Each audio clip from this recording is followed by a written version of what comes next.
name's Cameron Carlson with AnimeLocation.tv. I'm here at Ohayocon 2026. Who are you? With Richard Horvitz and Ricky Simmons. What? Hey. So- Ricky Simons. Yeah, Simons, yeah. It has been actually some time since we've seen both of you. Yeah. Yes. And we're going to get to you. We're going to give you your You've time. gotten it wrong every time. It's fine. Yes. Who are you? Okay, We'll give you go. your time tomorrow. or Okay, Sunday. all right, yes. So, quick question. It's been some time since we've seen you since Ohayocon 2020. Yeah. How have you both been since then?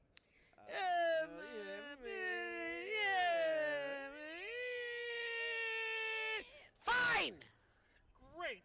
I've been terrible. Okay, starting off Zim, 25-year anniversary.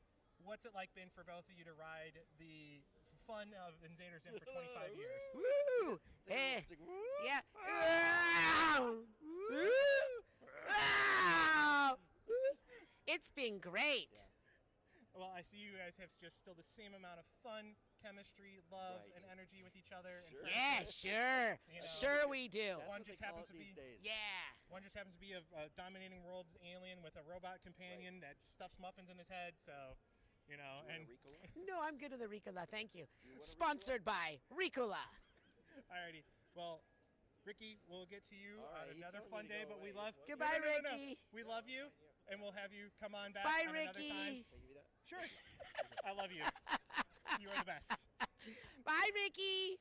Alrighty. Yes. And now again, we talked about Zim. We talked Now, about Zim. You're back here at Ohayocon, and Yes. again, we talked about your lovely relationship with Ricky and Yes. Tabby. How's it always been hanging out with them for 25 plus years? It's mostly fun. Mostly. Yeah. Now, I love Ricky and Tavisha. They're two of my dearest friends. Alrighty. Now, a big project for you to come back to within the last 5 years is playing Alpha 5. in Power Rangers with that special Netflix show. Yeah. What was it like coming back to him and giving just a wonderful performance for fans that grew up with you, as I did? It was really fun. I had a good time with it. I was really impressed with how it felt like the original series. My only complaint about it was that the Alpha was too tall. The Alpha was as tall as Zach. Oh, that's way too tall. Yeah, way too tall. It was like the original Alpha's like Yeah, maybe like this tall. Yeah, well, it was two different women. Romy and Sandy played Alpha, and the issue is that Alpha's supposed to be tiny, but then they justified Alpha being tall by saying, well, it wasn't really Alpha 5, it was Alpha 9. So apparently, with each new droid, they get taller. Alrighty. Now, now we're gonna go into the Hell of a Boss and the Has Been Hotel, and we're gonna. Yeah. So. Yes. How do you like the show? Tell me what you think about Has Been Hotel. We love it. Yeah. So- Cameron, tell us who your favorite character is in Has Been Hotel. I actually have seen the pilot, Viv. Uh-huh. Please don't mercy. Yeah. Please don't Yeah. come after me, Viv. Yeah. I love you to death. You're a great, creative person. Yeah. Truly, I think I kind of bonded with Angel Dust. And, Oh, and really? Cherry What's Bomb. your favorite song that they sing? I've only seen the pilot. Oh, what's your sorry. favorite song from the pilot? I don't remember right You now. know, you can always go with Happy Day in Hell. True enough. Okay. But I also did love Serpentious just because of Yes. his Yes. craziness. Yes. Miss Bomb. Cherry. I love Alex Brightman. It's probably So- that and Nifty are two of my favorite characters in the world. I have seen Nifty, and I love her chaotic energy of stabbing. Stab. Yeah, stab. So, how were you actually approached by Viv to even start all of this wonderful collaboration between you and her? So Viv had grown up watching Invader Zim. She was a fan of Invader Zim, and so she had always wanted me to work with me, and she had created the character of Moxie with me in mind. Really? Yeah. And then she'd invited me to the original pilot of Has Been Hotel, the first one on YouTube. Correct. And I wasn't able to make it. But what I didn't realize is that she had done a special thanks to me in the credits, and I was so amazed by that. I felt horrible because I hadn't met her in person at that point. And then I got a call from my agent. She had gone to my agent and said, "Hey, I'm doing this show. I'm funding it through my company, Spindle Horse. Yep. And we're going to do a pilot, and then we're going to do our own episodes. And I would love Richard to be involved, and my agent said he would love to, and Viv went to SAG and made it a union show, and we all got on board, and now here we are almost 7 years later. I have a tendency to go, I think it's like 6 or 7, but then we got into 6, 7, 6, 7. So that'll be out there. People will be like, oh my God, he just said 6, 7, 6, 7. So now you were working on both shows. Did you ever imagine that they would both be just as equally popular?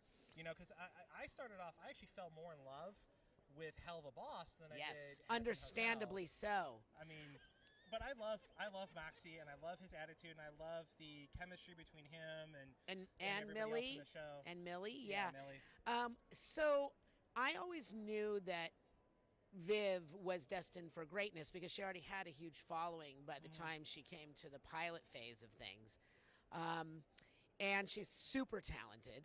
So I always knew that they would be successful. And the minute I started attending conventions and starting to see the characters being cosplayed, that's always a great indication. Yeah. Alrighty. And then, now again, you voice Moxie, as we discussed, and you have this great relationship with Vivian Nixon as Millie. Yes. How is it like, you know, some of the songs can get pretty intimate between the two of them. How do you have so much fun just, you know, writing those songs about love and this weird, messed up, you know, yeah, world? so especially with Vivian Nixon, she and I only met via Zoom in the beginning when we were recording because we started recording the series during COVID. Right. So the very first time I saw Viv was at a convention, and it was like we knew each other instantly. We're still very close. Our families are close. We spend a lot of time at these conventions together, so playing these intimate scenes in the booth are never difficult. Because the thing is that we're never really together. We record everybody individually, but I'm always there because I direct the show. Correct. So I can play the scene with everybody, so people don't just go in there blindly. I'm actually doing all the characters as we're recording. Alrighty then. Again, as we discussed, you are the voice director for both series.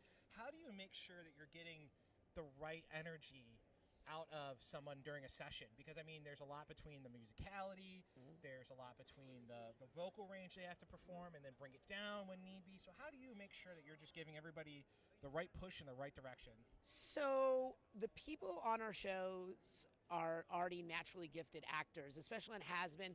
There's nothing I have to do with them. I think that people in musical theater are made for animation. They know they're animated by nature, right?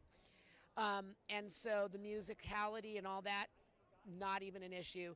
When it comes to the singing and the songs, that's, you know, Sam Haft and Andrew Underberg handle handle the reins of that part of the show. As far as the acting, Viv and I direct together. So Viv's right there with me. Awesome. I'm never doing it solo, and Viv and I will always, we see eye to eye in where the story is. And then sometimes on the fly, we'll get an idea and we'll say, hey, let's try this. And then we'll do it.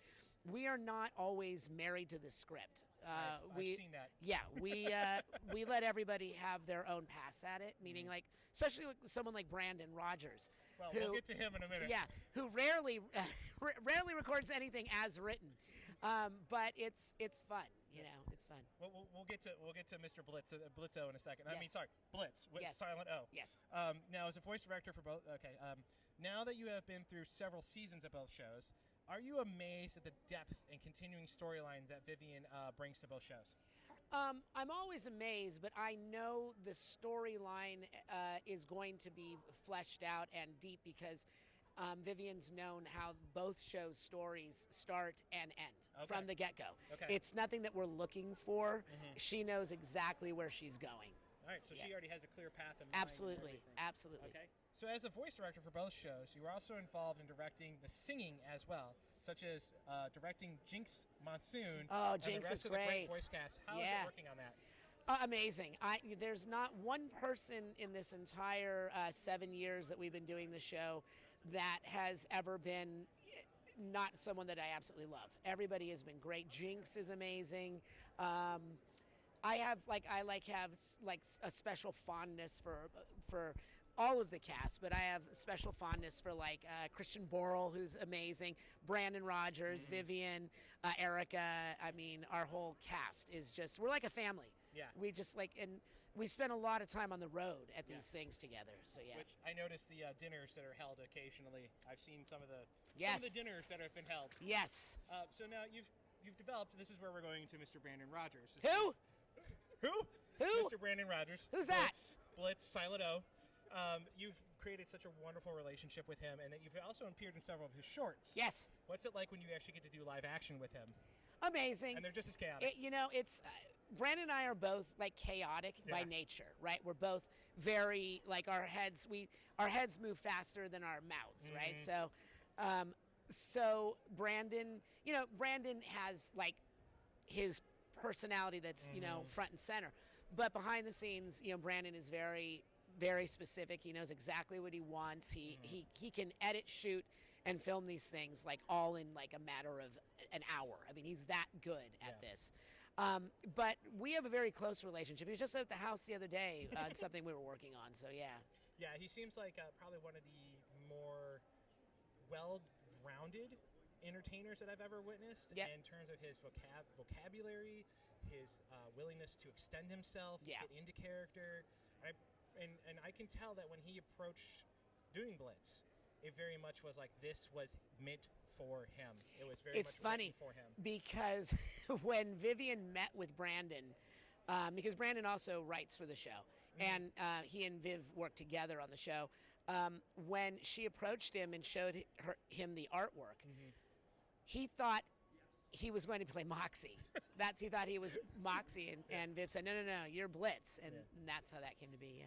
All right, now again, this is another special thing: is you finally appeared on Broadway. Yes. What was it like being on Broadway? Oh my gosh, it was like the best of all worlds, because I got opening night and closing night all in the same night. Never had to do 8 shows a week, for indefinitely. But it was amazing because I started out in musical theater. It's one of the main reasons I hitched my wagon to Viv's cart is because it was musical, and I'm a musical theater nut, and I started in musical theater when I was 13. I did my first equity production in LA, and I always thought that I'd be a Broadway actor. And now I've got, like I said, the best of all worlds. I get to still work with all these Broadway actors, and then to actually appear on Broadway was a dream come true.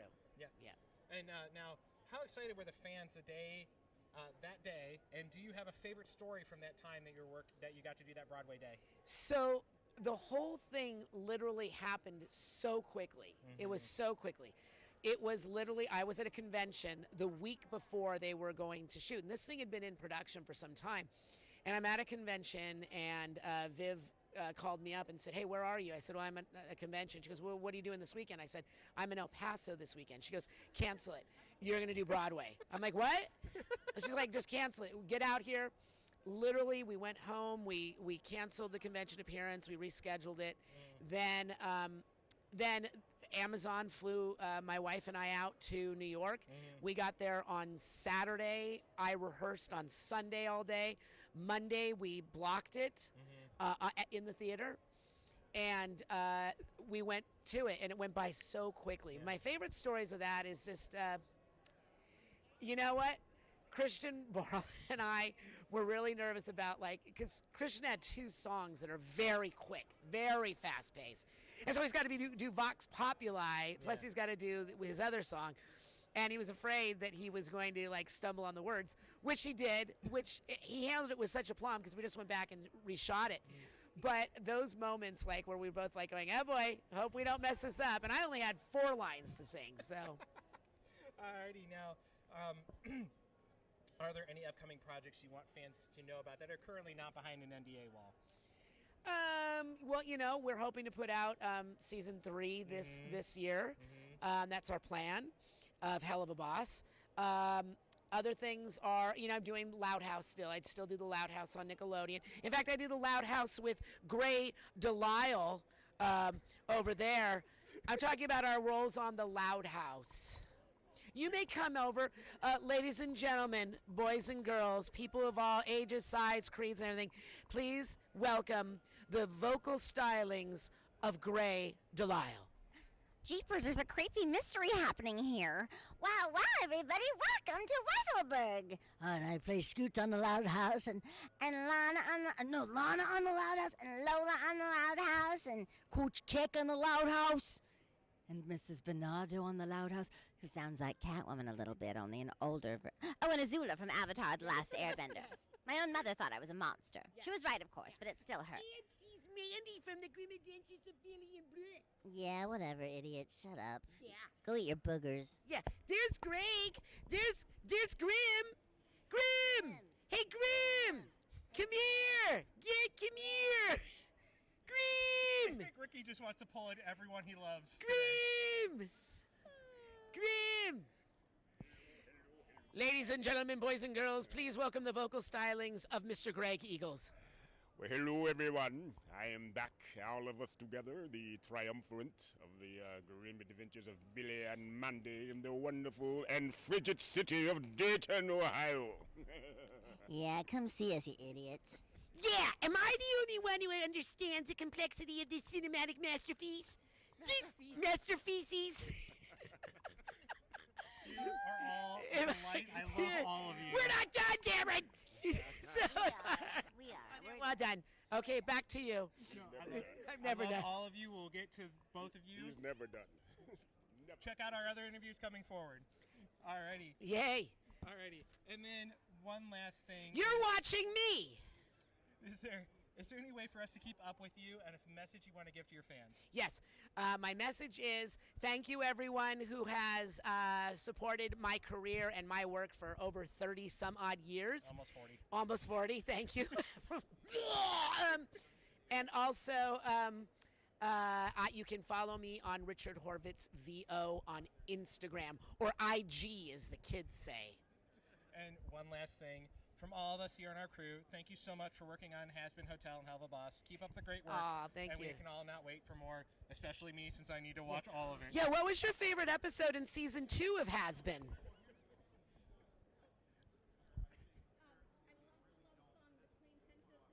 Yes, piss. It's called piss. Yes. Yes, it says piss. Yes. Richard, Yes. you are a delight. Thank I love you. you so much. Thank you. So you. much. Thank you, my friends. Yay. Test.